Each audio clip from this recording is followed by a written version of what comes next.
Nova Scotia is home to some of the most diverse forested landscapes in North America. The Acadian forest provides humans with consumables ranging from the tangible to the spiritual. From stump to storefront to forest bathing in conservation areas. For centuries, these forests have been an integral part to shaping the communities and world in which we live. This video will identify the three main approaches to managing forests and how these different methods can affect the landscape's biodiversity, the climate, and ecosystem health, and how they serve local and global consumer markets. What is forest management? Forest management is the development and execution of a plan integrating all of the principles, practices, and techniques necessary to either benefit humans, the natural landscapes, or both.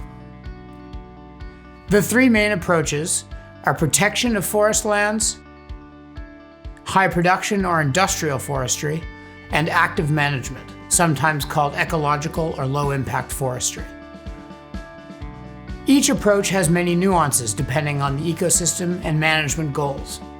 A general overview of each in the context of the Acadian mixedwood forest landscape follows.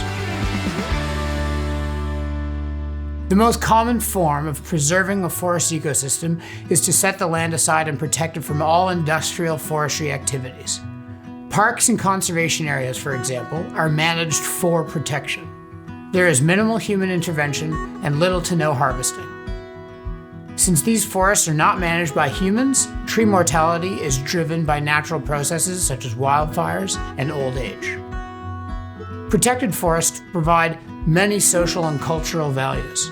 They can serve as educational platforms and places of study or worship. They support hunting and recreation, and they cater to the tourism industry, one of the biggest contributors to Nova Scotia's economy. Protected forests also serve an important ecological role, providing habitat for wildlife, including vulnerable plant and animal species, protection of waterways, and maintenance of biodiversity.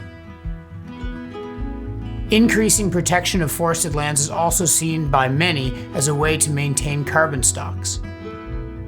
While there are some instances of carbon storage through protection, too much of one thing can lead to the opposite. Leaving a forest alone can negatively affect the growth and carbon uptake of forest stands and may leave them vulnerable to natural tree death, resulting in more emissions. These natural tree deaths mean that some trees are not able to become long-term carbon storing products like dimensional lumber for houses. The most common forest management approach across Canada is high production forestry. Here, forest stands are most often even-aged and are harvested all at once using clear-cutting or overstory removals. The cutover may be seeded, planted, or left to regenerate naturally.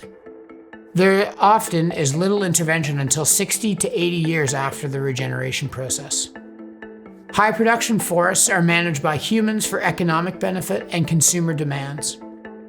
The highly mechanized and efficient harvest methods mean that high volumes of wood are produced at a relatively low cost, keeping prices affordable for consumers.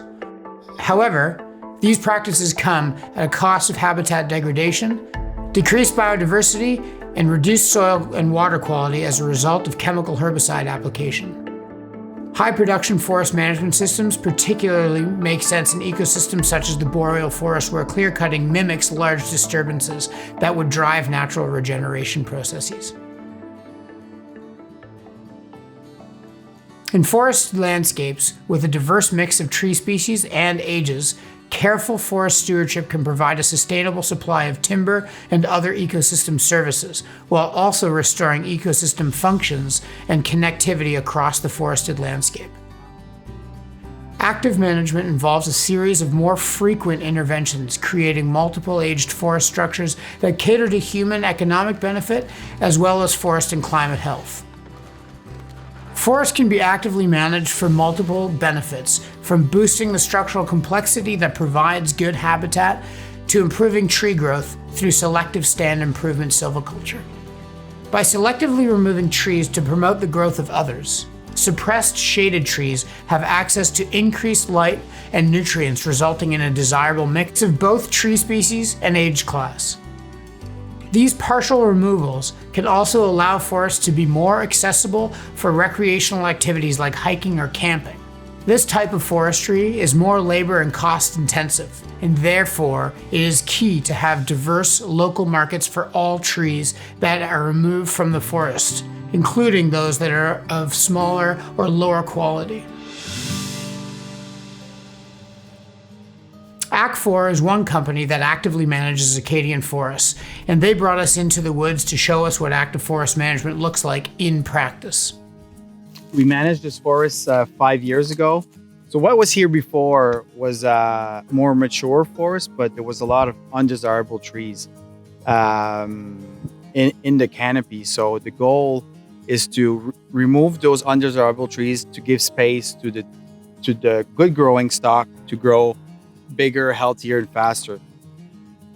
In a lot of our treatments like this, we've seen an exceptional increment growth increase. So almost 200%, the trees will almost grow 200% quicker than had they been closed in. So a good advantage in our system, it's more distributed revenue for the woodlot owner over many years. So that's a huge advantage. And also we're always increasing the living value of the forest.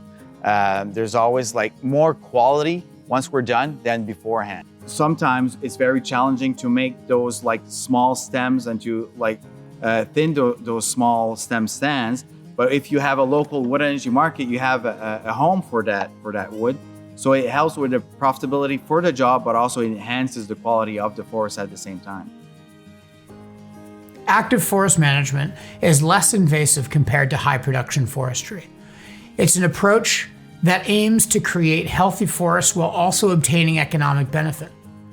It is important to note that forest-dictated forestry only makes sense economically if local wood markets are available for the type of wood you are removing.